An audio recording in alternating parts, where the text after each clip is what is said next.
இந்த டிஎம்கேல ஏற்படக்கூடிய குழப்பம் திரிணாமுல் காங்கிரஸ்ல ஏற்கனவே ஏற்பட்டுள்ள குழப்பத்தோட ஒத்து போகக்கூடிய ஒரு விஷயமாக இருக்கிறது. இப்ப திரிணாமுல் காங்கிரஸ்ல இருந்து வெளியில வந்தவங்க, தனி அணியாக செயல்படுகிறவர்கள், இவங்க எல்லாம் என்ன சொல்றாங்க, இன்னமும் எங்களுடைய தலைவர் மம்தா தான், ஆனால் அபிஷேக் பானர்ஜியை எதிர்க்கிறோம், எனவே வெளியே வந்திருக்கிறோம் அப்படிங்கிறாங்க. அதே போலத்தான் டிஎம்கே பொறுத்தளவில் அத்தனை பேருடைய தலைவர் ஸ்டாலின், அதுல பிரச்சனை இல்லை. ஆனால் அதே நேரத்தில் உதயநிதி ஸ்டாலினை ஏற்றுக்கொள்ள வேண்டும் அப்படிங்கறதுல அவர்களுக்கு கருத்து வேறுபாடு இருக்கிறது.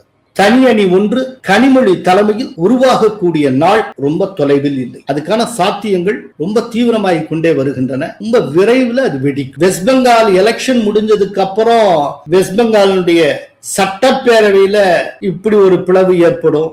80 எம்எல்ஏக்கள்ல இன்னைக்கு 64 எம்எல்ஏக்கள் வேற ஒரு தனி அணியா செயல்படுவாங்க.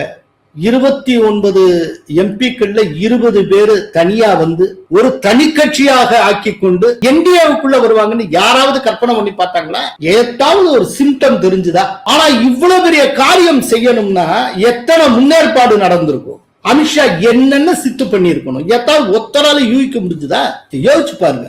அது மாதிரி ஒரு மிகப்பெரிய ஒரு மாற்றத்தை நோக்கி தமிழகம் போய்கொண்டிருக்கு. சிவசேனையினுடைய ஏக்நாத் ஷிண்டே போல திமுகவின் ஏக்நாத் ஷிண்டேயாக கனிமொழி மாறுவதற்கு வாய்ப்பு உள்ளது. அப்படிப்பட்ட ஒரு சூழ்நிலை உருவாகலாம். இது எல்லாமே 2029 தேர்தலுக்கு முன்பாக நடந்துவிடும் என்று எதிர்பார்க்கப்படுது. ரொம்ப ரொம்ப முக்கியமான ஒரு லீடர். அவர் டெல்லியில இருந்து என்கிட்ட பேசுறப்போ இது குறித்து தீவிரமாக பேசிக்கொண்டு, இது ரொம்ப ரொம்ப முக்கியமான தகவல். இது நான் டெல்லியில இருந்து கேள்விப்பட்டேன்.